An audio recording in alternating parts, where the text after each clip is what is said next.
यह लड़की एक अजीब बीमारी से पीड़ित है। उसकी याददाश्त बहुत कमजोर है। उसे बस 3 और 27 ही याद है। वह कक्षा के दौरान सो जाती है, लेकिन स्कूल के बाद इसमें एनर्जी आ जाती है। एग्जाम के दिन वो बारिश में पार्क में बैठती है। वह अपने आप को दुनिया से बचाते हुए उसे नजदीक के पोखर से ढोल की आवाज सुनाई देती है। उसे कुछ अजीब लगता है और वो इस ओर जाती है। यह पोखर नहीं है, आसपास कोई नहीं है। वो इसमें कूदने की सोचती है।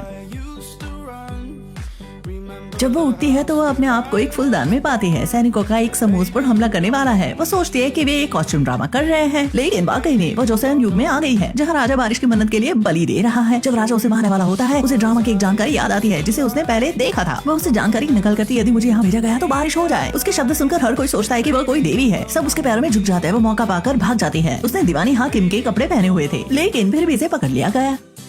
राजा उसका फोन देखता है जो उसने कभी नहीं देखा था। उसे पूछता है कि उसके अंदर बारिश क्यों हो रही है। वह कहती है कि यह बारिश नहीं हो रही है, यह तो मौसम का पूर्वानुमान बताने वाली एप्लीकेशन है। आप इसे मौसम का पूर्वानुमान लगाने के लिए इस्तेमाल कर सकते हो।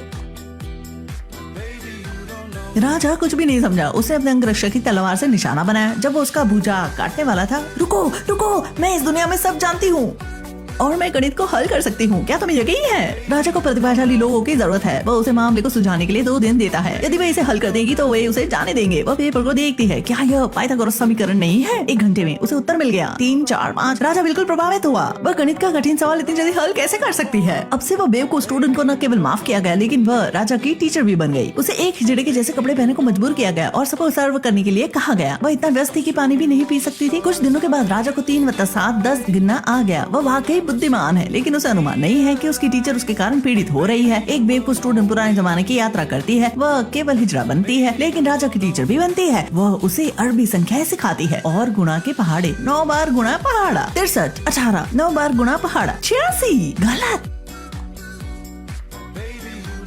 राजा का अंगरक्षक इसे बर्दाश्त नहीं कर सकता है, लेकिन राजा को सहन करना पड़ता है अपनी लाज बचाने के लिए। राजा निजी चीजों को लेकर बहुत उत्सुक होता है। वह अपने पेंसिल केस से एक पेन निकालता है और अपने हाथ पर पहाड़ा लिखता है। वह शाही जुलूस को संबोधित करते समय इसे पढ़ सके। वह सोचता है कि उसकी राइस बॉल एक तरह का फायरवर्क है। वह इसे जलाता है और इसे बाहर फेंकता है। उनका रिश्ता ज्यादा गहरा हो जाता है, यहाँ तक कि वे साथ खाना भी खाते हैं।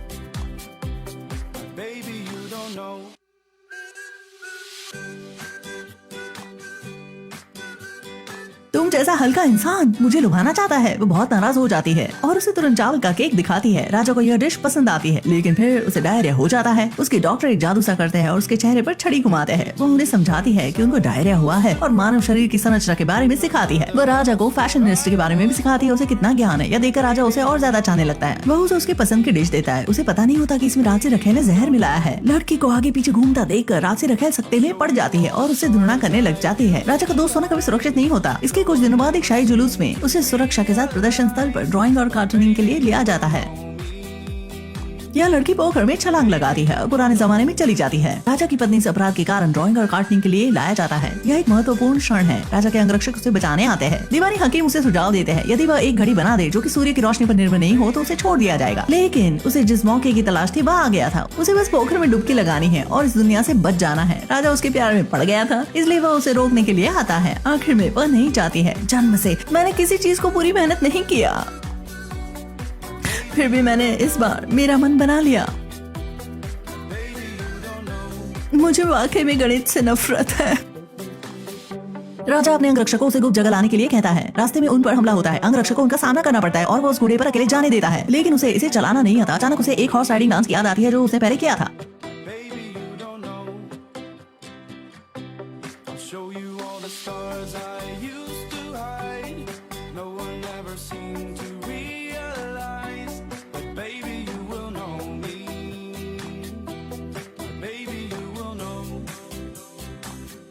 आखिर वे राजा से फिर मिलती है। अगले दिन चेहरा साफ करते हुए वह अचानक पानी में सैरल दिखती है। इससे वह तुरंत समझ जाती है कि उसकी पानी की घड़ी हर बार फेल क्यों हो गई। घड़ी को फिर से तैयार करने लगती है और उसे बड़ी सफलता मिलती है। यह बड़ी उपलब्धि के लिए प्रशंसा मिलती है। राजा उसे राजा रानी बनने का प्रस्ताव देते हैं। वो वाकई में वे जानते हैं कि यह लंबे समय तक साथ देने वाली है, लेकिन वो बोला नहीं चाहता। लेकिन वो सोचती है कि वह इस युग की नहीं है और राजा के प्रस्ताव को मना कर देती है। फिर भी उसके घूमते ही वो उसकी हत्या कर देता है, लेकिन उसके बैग के अंदर की किताबें उसकी रक्षा करती है। उसकी आवाज का बदलाव समझने की कला से वह तुरंत हत्यारे की ओर इशारा कर देती है। इसके थोड़े समय बाद लगातार बारिश होती है। राजा उसे बीच पर लेकर जाता है और उसे अलविदा कहता है। पानी में छलांग लगाने के बाद वह अपने समय में पार्क में लौट आती है, लेकिन वो टेस्ट शुरू होने से पहले आती है। इस बार वह भागेगी नहीं, बिना हिचक के वह कक्षा में जाती है। टेस्ट ऐसा था जैसे उसके साथ हुआ था। कुत्ते और बिल्लियों की बारिश हो रही है और वह फिर से पोखर में छलांग लगाना चाहती है, लेकिन एक आदमी बारिश में उसे छत से ढक लेता है जिसे वह बस में भूल आई थी। और वह आदमी है